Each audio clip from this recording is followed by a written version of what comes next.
The David Pakman Show at davidpakman.com. I have some wonderful police PR stunts to report to you. Actually, just one. This is the Boston Police Department. Not a police department that is viewed particularly unfavorably nationally in the media, but you speak to locals and it's not good. Yeah. It's not good at all. They've managed their national PR really well, but not the local PR. Yeah, because people see the corruption and the nasty stuff that happens here when you're on the ground here. So, in an attempt to win over some citizens, some favor, Boston has unveiled an $89,000 police ice cream truck, adding that to their patrol fleet. Wow. It's even got balloons on it, all sorts of cool police decals. It looks like a drunk tank of some sort, but it's it's an ice cream truck. It will be used as part of Operation Hoodsy Cup, a community policing initiative that has distributed roughly 120,000 free ice cream cups since 2010. Hoodsy cups are the ones where it's basically a paper, like hard paper. Yeah. And you pull up a piece of paper from the top, and then you use like a little wooden flat spoon, right? Yeah. And it's half chocolate, half vanilla. Yes. Those are the best. You know what? Not only are they delicious, probably because of all sorts of artificial flavoring, Yeah. but Refreshing too. recyclable. Oh, right. Because These paper. are like the greenest ice cream treats there are. Right. Yeah, and I really support Hoodsy for that. Thank you. Or Hood. It's just Hood. It's Yeah. not Hoodsy. Right. Anyway. People are kind of mad about this. I assume the Hood is where they'll be driving this truck around. Well, they said it is going to be in a lot of lower income neighborhoods. Yeah. Yeah, they should have named this operation something different. Operation Hoodsy Cup. Anyway, Commissioner William Evans says he would have called you crazy if you told him 30 years ago that the BPD would have an ice cream truck. Anyway, here it is. So I'm not against this. I mean, in the grand scheme of things, $89,000, you know, the regular, if it was like the drunk tank version of this police van, I don't know that it would be much less than $89,000. I mean, I think any police vehicle that is sort of built out in a particular way like this is going to be expensive. I'm not concerned about that. I think this isn't a bad initiative. Well, these types of things are very funny to me because it's basically a police department saying, yeah, we have police extorting money and beating people up and maybe even killing people and generally being incompetent or shitty. But here's an ice cream cup. Everything's cool now. Let's just pretend none of that other stuff ever happened. Is it that way? I mean, Rachel, when I was a kid and I would bike around and I would get stopped by police and they'd say, because you're wearing your helmet, you get a sticker today. Or no, I think it was actually, you know what it was? It was a coupon for a free small ice cream at Friendly's is what police had these coupons. And if they saw a kid riding around with their helmet, to reward that, you would get a free ice cream at Friendly's. I don't know that necessarily runs counter. I mean, individuals in the police could be doing things that are bad or good, but we could still value an initiative that is engaging people in a positive way. Sure, but there's been pushback from some who are saying, okay, you're trying to solve one problem by boosting morale by feeding people sugar that's going to contribute to obesity. There Oh, well, yeah. people who've said that. There's no doubt that we should not be, they should be spreading around carrots and quinoa probably, but that's not going to be. If you hand someone a kale cup, they may not be as receptive. No, obviously I agree that should the police really as their sole food outreach program, their sole giveaway, it's, chemically ice cream. Obviously that's a concern. Yeah, I get that. Yeah, that's a good point. But people like treats, something sweet. And anyway, there's certainly nothing wrong with reaching out and trying to make relations better. But I don't know. It just feels like it just still kind of bothers me because it kind of feels like, well, let's push stuff under the rug. Here's some ice cream. It always feels concocted to some degree. It always does. Yeah. And there's no dairy-free options, so the large percentage of people who are lactose intolerant are going to be left with very, very little options. Oh, please. Yeah, they should be giving out lactose-free ice cream. And also, I've heard that there are trace amounts of soy in the Hoodsy cups, and they should really also have a soy-free version. Right, so this is just going to be kind of a breeding ground for food allergies.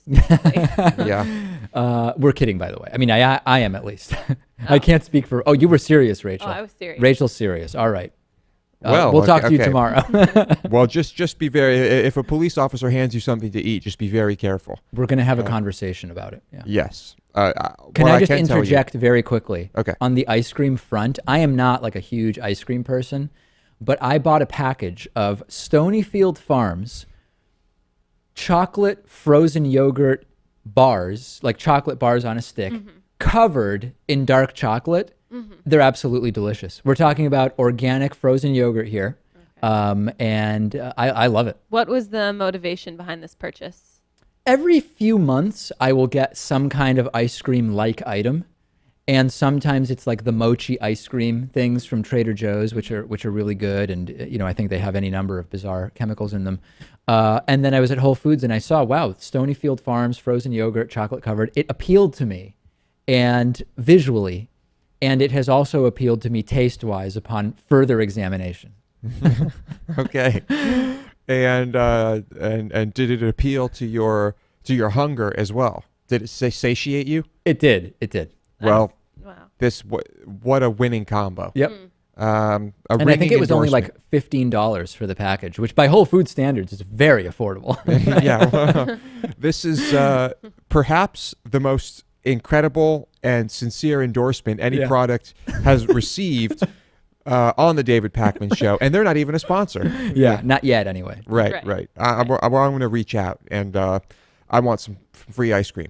Take it away, Rachel. Okay. So it's not every day that you get arrested for buying a donut, at least for most of us, I would say that. Normally, if I go to buy a donut, which I normally try not to buy, just kind of filled with trans fats and Unless you get the last Boston cream and the Boston Police Department's behind you, then Right, you're in serious right. trouble. Different story unless there. it's free and from the cops. However, so this one man, he bought himself a donut and he was leaving the 7-Eleven, and all of a sudden he found himself being arrested by 2 police officers who believed that the flakes of glaze from the donut were actually crystal meth. Well, where were the flakes at the time? Were they on his mouth? No. They were actually on kind of the bottom of his car where his feet went. Weren't they like a day old too? They might or something. I don't think they were a day old. Oh. But so They what- looked it. Yeah, But they- that's they- normal for donuts. They definitely looked at. So what happened was he was leaving the 7-Eleven, and there were 2 officers there who had kind of stationed there because there had been some complaints of drug abuse, and so they were kind of just scoping out the area. And then when he was leaving, he got pulled over by the cops, and he was, of course, very confused, didn't understand. And the kind of cops' reason and motivation is that they said, okay, well, he was going 12 miles over the speed limit, and he failed to come to a complete stop. Okay, they- 2 legitimate traffic infractions. Right. Okay. Yeah, I would say so. And it wasn't on the highway. So essentially, after that, he said, okay, well, I have these flakes here, but it's just from a donut. It's not crystal meth. At first, they said, okay, well, it could be crack cocaine. Right. He tried to say again and again that it wasn't. Then when he opened his wallet, they saw that he had a permit to have a weapon. And the police officer asked him if he owned a gun. He said yes. And she said, all right, get out of the car. So he got out of the car. He was arrested. He was brought to the station. He was strip searched. He was put in a jail cell for, I think, about 10 hours, placed on a $2,500 bail. Eventually, they redid the testing and found out that it had produced a false positive. So they actually tested the glaze Field flakes. test. They field tested them and it said, yes, this is indeed crystal meth Exactly. or cocaine. Or they just lied about it. We don't really know. I mean, if the test, what the test said, the cops might have lied about it because they were convinced that it was, Yeah. and decided to nail the guy. This Right. is a bizarre situation, especially since it's Florida. Tons of people have guns, and if you have a permit, then he would be allowed to have a gun. Right, exactly. And it's just interesting because even though the field test said it was positive, and then they were going back and saying, okay, this was actually a false positive, the New York Times actually said that in its review of the Florida Department Law Enforcement. Data actually showed that 21% of the time, the drug evidence was actually turned out to be something else. Oh, is that so? 1 out of 5 times that someone is brought in for having drug evidence, 1 out of 5 times it actually is not really drugs. Right, so it makes me wonder, are these field tests, how kind of reliable are they? Or is it what Lewis is saying, are they just lying? Well, I don't know about the lying part. I mean, of course, I'm sure sometimes it happens. We know evidence sometimes is planted. When you watch that show Cops, they pull out the field tests and they say with total authority, we're going to put a little bit of your stuff in here and we're going to give it 30 seconds. And if it turns purple, you're going to jail. And it all is presented as like, this is completely fail safe. There is no way it is anything but what it indicates it is. And clearly that's not the case.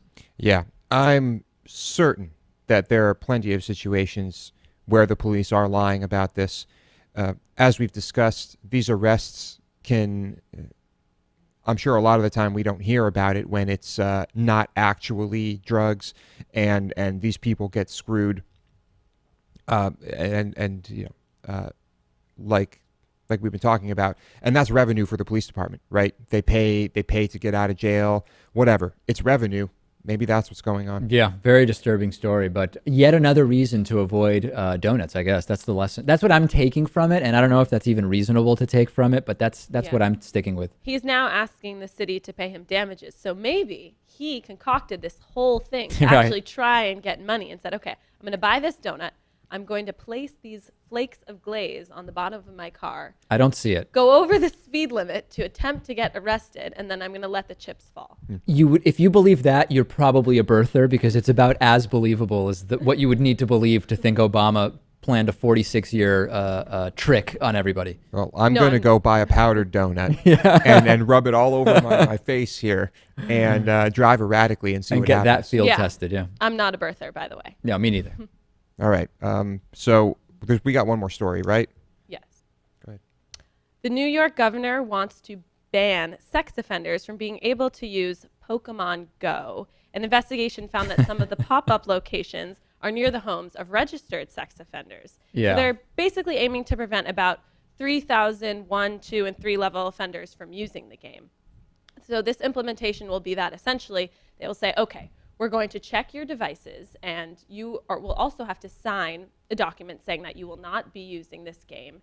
And further, we are going to do announced and unannounced inspections to make sure that you are not popping up at these locations. And further, using the game on your phones. We will be inspecting your devices as well.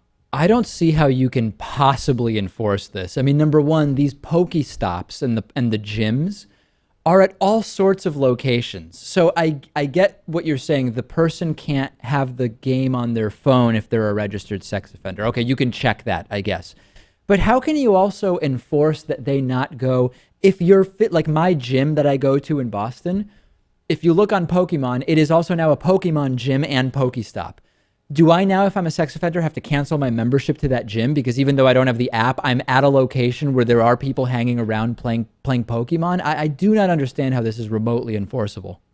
I don't know. I'm questioning the legality of it too. It's very strange, and it sounds more like something that Bloomberg would have done. He's into this kind of legislation, this wacky stuff like the soda bans, and you know, how do they even enforce that? Well, the governor is also trying to work with Niantic, who's the company behind Pokemon Go, and they're saying, okay, can you give us updated lists of certain sex offenders, looking at their emails and things of that nature, which they also do with Facebook and Xbox. So they're kind of trying to make this a comprehensive effort. Well, I guess that makes sense. I mean, if they're already doing similar things with Xbox Live and PlayStation and other online platforms, I guess it is legal. It's just interesting because if you look at the overwhelming majority of sex offenders, it's normally, I would say about 90% are people who are actually close to the child or have some sort of relationship. So it's interesting that they're putting forth this really concerted effort into this game, whereas if they look at the data, it's definitely more focused on closer ties to children. Yeah, I mean, it's similar to a lot of the rape stuff, where a lot of the actual things that are done sort of implicitly assume that we're talking about sort of violent unknown person rape, which is hugely important and something we should all be working to prevent, but it ignores the reality that most victims of rape actually know the rapist. And I feel like you're making a good point here, which is the average sex offender, statistically speaking, is not as likely to be showing up at in front of a pizza shop that is a Pokestop to find kids to molest, or whatever analogy you want to make. Right, because it would be there's a lot more effort that goes into using evolving technology to kind of lure victims into your truck or your home, as opposed to when you have them right in your proximity. Although it might be more appealing because of the perceived anonymity of it or something like that. I don't know. Right, Yeah. but it'd be a lot more effort, I think, downloading the app, figuring it out. What level is your character at now? Drowsy?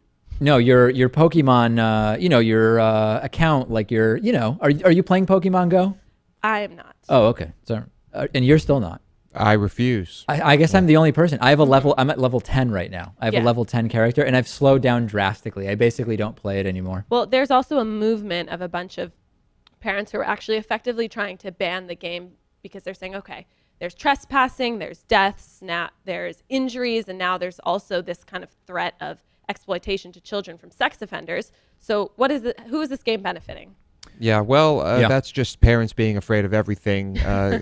The reality is that the kids are getting up and moving around, and while it's probably healthier just to play some type of sport, I mean, I don't think that there's enough evidence, considering the amount of people playing, that this is actually harmful. On the sex offender angle. Any On any angle. Oh, fair enough. Yeah. I mean, you know how many people are playing? It's crazy. Yep. Yeah. I mean, I may have caught my last Squirtle. I want to admit that to you right now. Yeah. Well, we can only hope so. The David Pakman Show at davidpakman.com.